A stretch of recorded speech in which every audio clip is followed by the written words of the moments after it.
On today's show, it's Game 2, Dallas Mavericks versus the Boston Celtics. What are things the Mavs absolutely have to change to win this one? I'll tell you. Today is Locked On Mavs. I'm Luka Doncic, and this is Locked On Mavericks. Mavericks, NBA champions. Bang! It's good! And the Mavericks have won the game! If you don't believe, you shouldn't be here. Loyalty never fades away.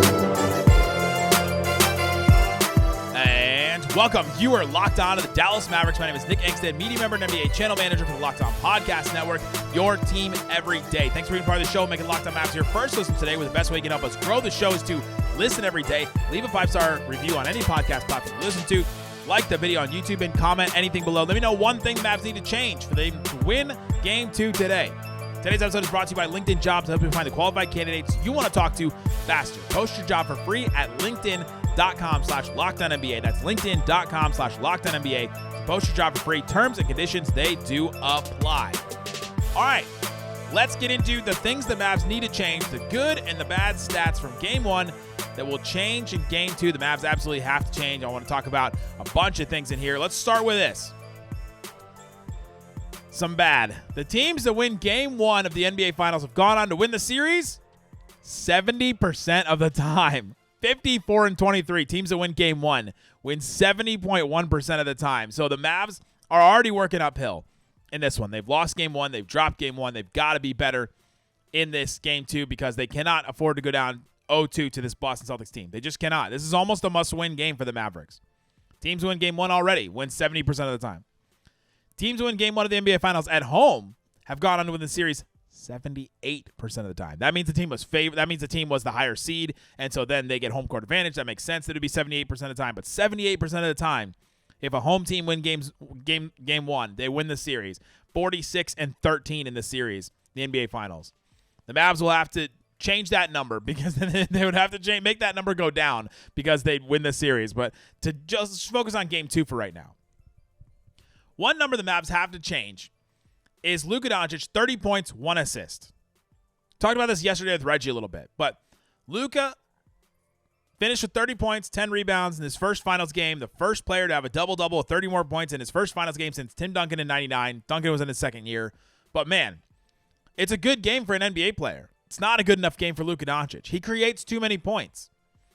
Luka Doncic, for his career, you know, even going through this playoff run, he's not had the craziest big games. He's not had the 40-point playoff games that we're used to seeing him play necessarily or used to seeing him have in the playoffs. But Luka Doncic is, 30 points, 8 assists. Those 8 assists, the difference between 8 and 1 is 7.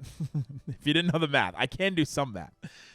7 assists can be, a bunch of 20 points that the Mavs just don't get in there. And the Mavs need those extra scoring possessions because they're going to need everything they can get to beat this Boston Celtics team because they are a very good team.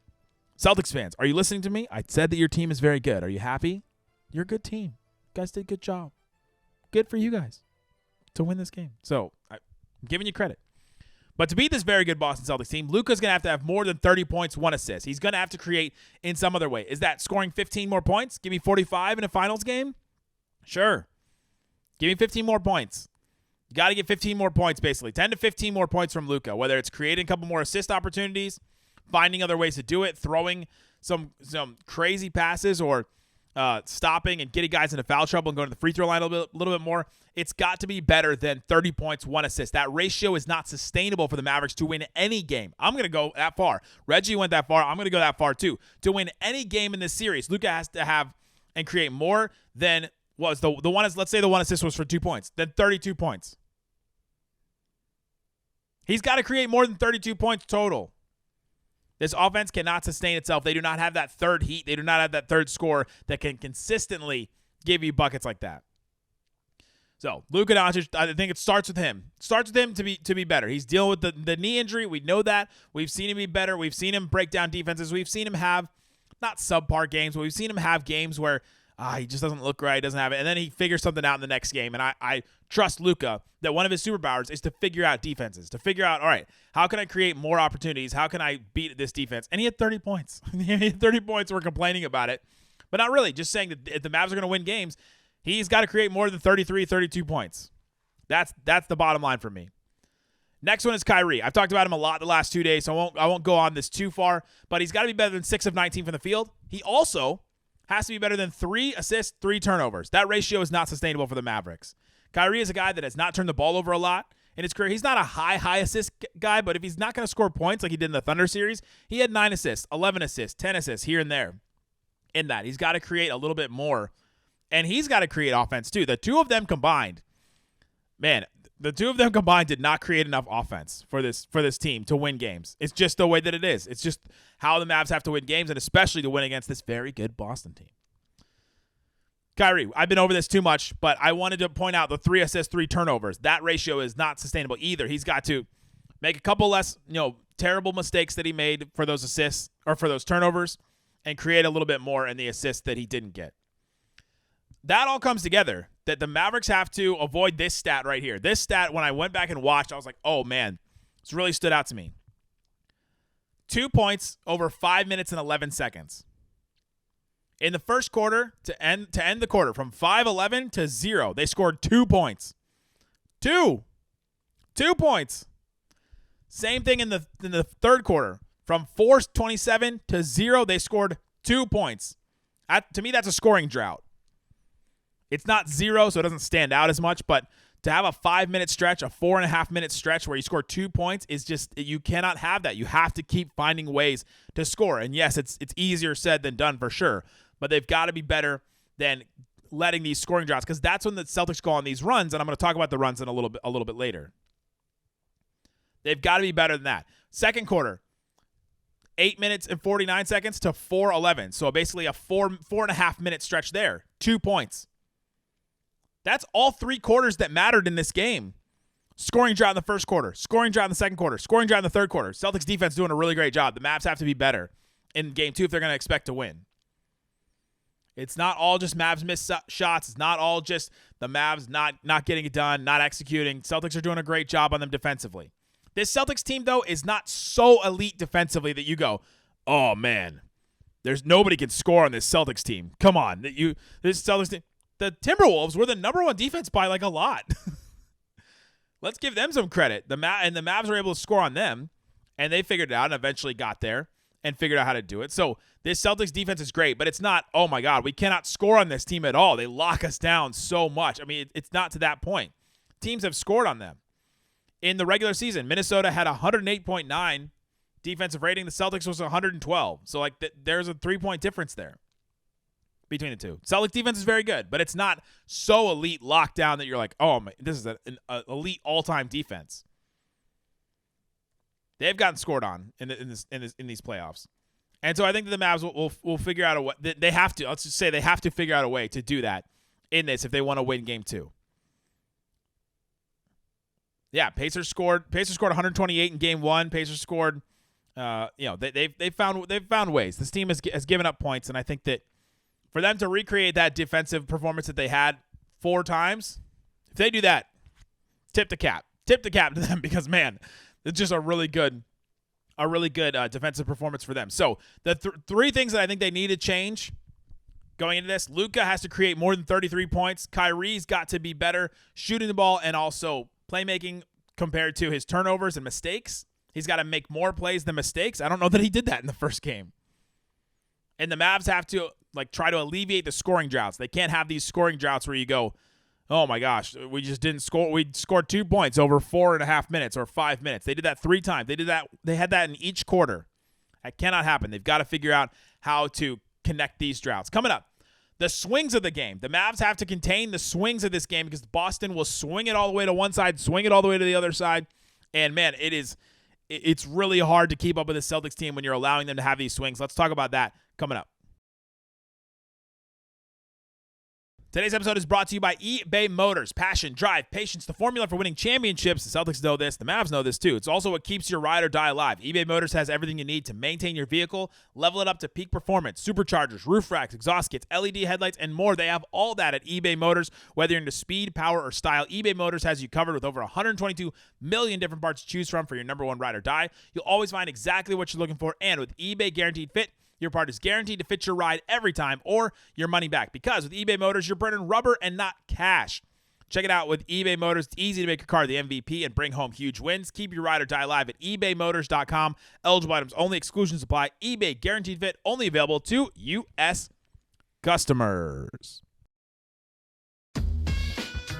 All right, Isaac, thanks everybody for hanging out with me on Locked On Mavs, being part of the show, part of the Raccoon Squad, listening every day. We appreciate each and every one of you for checking out the show daily, all the time, doing multiple shows a day. Did the One More Thing yesterday where I talked about Kyrie. Did the show yesterday where I talked with Reggie about some big questions after Game 1. And now I'm doing stats that absolutely have to change for the Mavericks going into Game 2. Talked about Luka's points created. Talked about Kyrie's mistakes compared to positive plays. Talked about the scoring droughts the Mavericks went through. Now let's talk about the swings of the game. The stat that they have to change in Game 2 is 29-point lead. I don't think the Mavericks can dig out of a 29-point lead. They dug out of a 21-point lead because they made it an 8-point game. I don't think they can dig out of a 29-point lead. That was too much. They've got to contain the swings of this game. How do they do that? Okay. There were a couple big swings in this game, early in this game. I want to go through some of them. First quarter, from the 6-minute, 36-second mark in the first quarter, Mavericks were up by 1. They were up by 1 with halfway through the first quarter. This is what the Celtics team does. Mavs are up by 1 halfway through. Then, by 5 minutes and 24 seconds, the Celtics were up by 7. That's a swing. An 8-point swing over the course of just 1 minute. 7-point game. And here's what happened. Derek White, 3-point shot. P.J. Washington left him because of cross matches. Derek White, 3-point shot. P.J. Washington left him because of cross matches. KP hit the jumper, or KP took a jumper over Luka when he switched onto him. Foul call.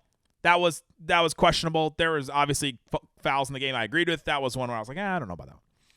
And then Dallas' offense was stagnant. Derrick Jones Jr. took a couple of shots. They didn't get it moving. They didn't get into actions. They cannot be passive and not get into actions against this Boston Celtics team. The cross matches is something that I noticed a lot watching the game again. Everybody's guarding different guys. Tatum's guarding Gafford on one side. Gafford is guarding Horford on the other side. You got Luka guarding one player, guarding the other. Like everybody's. The Mavs have to know who they're guarding and get to that guy. Because in order for their defense to work, you've got to be in the right spots. Cross matches means, all right, one guy's guarding, let's say Luka and is guarding Tatum on one side, and then Tatum is guarding Gafford on the other side. Well, he's got to go to a different player because he's not standing next to that guy at the end of the Mavs offensive possession to go on defense to go on offense the other end. They've got to be really careful about the cross matches. It got them in trouble a lot. The Celtics did a really great job taking advantage of those cross matches. All of a sudden, they take the ball, the Mavs miss a shot. The Celtics take the ball down the floor, and all of a sudden you're like, why is Gafford guarding Tatum? There was not even a screen or anything. It's because of the cross matches and because they didn't do a good job making sure that they did exactly what they needed in each of those instances. That first swing, I think, happened to go from a Mavs 1-point lead to a Celtics 7-point lead in literally a minute 12 seconds. And their offense was too stagnant. All the things I talked about earlier, their offense was too stagnant. Another swing. First quarter, Boston was up by 6 with 4 minutes and 54 seconds left. It was 18-24. By the end of the quarter, it was Boston by 17. 11-point swing where, boom, all of a sudden just an 11-point run. Celtics, great job taking advantage. The Mavericks offense just did not come through. They scored 2 points through the last 5 minutes of the first quarter. We talked about that earlier. Here's what happened. KP got Kristaps Porzingis got the matchup against Hardy a couple times, Green a couple times, hit jumpers over them. Tatum hit an insane contested 3. KP hit a deep 30-foot 3. Sam Hauser hit a wild contested 3-point shot. Those 3 shots, the 3s, I'll live with. I think the Mavs can live with those, the insane contested 3-point shots. If those go down, tip your hat to them. Great shots. Same as like a Luka step back. Tip your hat. What are you going to do? You contested it. You guarded it. Are you going to double? Not going to double KP at 30 feet. You're not going to send somebody running up to Tatum in the middle of a possession when he's dribbling and doing all that. But the KP on Hardy and Green, I think the Mavs did contain that a little bit better in the second half. They put Maxey out there. He was better, and I think he can switch on there. I'll talk about him a little bit later. The Mavs offense, KP got multiple blocks. The Mavs just drove and didn't consider him a rim protector or didn't respect him as a rim protector. You've got to respect him as a rim protector. Kyrie hit the backboard on the corner three. That was just a rush shot that he got stuck in the corner. The Mavs scored 2 points in the last 5-11 of the quarter. We talked about that in the drought. Like, you just got to stay connected. It's not the Celtics offense had some crazy plays, but if the Mavs keep it connected a little more, maybe it's 12 points or maybe it's 8 points at the end of the quarter instead of 17, which then all of a sudden becomes a bigger deficit going into the next run that I want to talk about. Another swing of the game. Boston's up by 16 in the second quarter, 8 minutes and 50 seconds left. They're up 16. And then by the middle of it, by 4:11, they go up 29. Like just a huge another 13-point run basically by the Celtics. This was an area where Luka was awful. Awful in this section. Oh my gosh. Did Celtics fans, did you orgasm when I just said that? Here we go. 5 minutes and 26 seconds in the second quarter. Luka missed a layup right at the rim. He had it. He was there. He got by his defender. He had an open layup, missed it. Then Luka is wincing, running back, and he comes over to double Tatum, and it was a bad double team. Brown gets a wide open three because of it, and that was just a bad defensive decision by Luka. Then he follows that up 10 seconds later by turning the ball over. Brown gets a dunk on the other end. That's a swing you can't have. Missed layup, three, then dunk. Literally a 7-point swing in 21 seconds. 5:26, he misses the layup. That's 2 points the Mavs didn't get. He tries to double Tatum. It's a bad double. They get a three. And then Luka has a turnover and Brown dunk. So the Mavs don't get 2 points. The Celtics get 5. That swing right there you cannot have. The big swings, that's what I'm talking about. The big swings of these moments. So Luka, that was absolutely awful. Play after that, Maxey gets an offensive foul. Luka gets beat off the dribble by Drew Holiday. He doesn't recover. The Celtics score again. Then Kyrie has the awful pass turnover where he tries to pass it back to Maxey. Just an awful stretch for the Mavericks. It went from a 16-point lead by the Celtics, which is workable. You can figure that out, to a 29-point lead where you're like, is this game done? 4:11 left in the first half, and are we done? Then they had to really rally back. The swings of the game, they've got to contain those. Another stat the Mavs have to change. I talked about this with Reggie yesterday. 75.3. That is not a radio station. 75.3 is the Mavs half-court offensive rating in the game. It's their lowest one this season. Again, this Celtics team is a good defense. They're not so elite and so good that the Mavs should have a 75 half-court offensive rating. Mavs got 130 against the Timberwolves. They figured them out. So you've got to figure some stuff out here. You got to be better than that. Go look at the tweet I said. Go look at the tweet with the chart I posted. All the Mavs losses are basically where their half-court offense is under 88. When it's terrible, the Mavs lose the games. Their offense has to be better. 2 more stats that the Mavs have to change to be better. I think 18 minutes, 29 seconds is not enough for Derrick Lively. Yes, he got in foul trouble, so that's part of it. He's got to stay in, but I think he's got to play more. They have to have Lively play more. He's been too good. He's been too important, and I think that he is a guy that the Mavs need to lean on a little bit more, and he gives them some kind of advantage because he gives them size on the court. An opportunity, a roll gravity when he's rolling down the court. I've talked about this a lot throughout this whole run. His roll gravity when he sets a screen and rolls down the court, you've got to pay attention to him. Lively's got to play more minutes. I also think that Maxi Kleber at 18 minutes, 40 seconds has got to play more too. I kind of like the lineups with Maxi and a big. Maxi and Gafford, Maxi and Lively, those kind of bigs. And Maxi at the 5 wasn't that bad either. They started to go to that a little bit more in the second half. And maybe that's something you go to. The Mavs throughout this whole season, and especially in the playoffs, have not really found an advantage with Maxi at the 5. I've said this a bunch, but they haven't found that sort of advantage with him playing at the 5, with him being the lone big man. He took 0 threes. He's not been very confident in his three-point shot, but they have to find some kind of advantage with him at that spot. And maybe there's something with Luka and Kyrie. Maybe it's spacing the floor. Maybe he's got to step out a little bit more. Maybe it's the way that they position the guys. I mean, you can't really change a lot about your offensive scheme and system. Luka and Kyrie are the offensive scheme and system. But I think Maxi and Lively, between the two of them, they played 18 minutes each. There's 48 minutes in the game. So there's 30 minutes in the game that Lively is not playing and Maxi is not playing. Not at the same time, obviously, the overlap and all that. But they're too important to this team. those are the stats that I think the Mavericks should change. Let me know in the comment section what's something the Mavericks need to change in order to win Game 2. Guys, we appreciate you for listening to these shows, especially after a Game 1 loss. Appreciate you for hanging out with me. These are the things I think the Mavs need to do better. All kinds of other stuff like that. Guys, thanks so much for listening to Locked on Mavs. Peace out. Boom.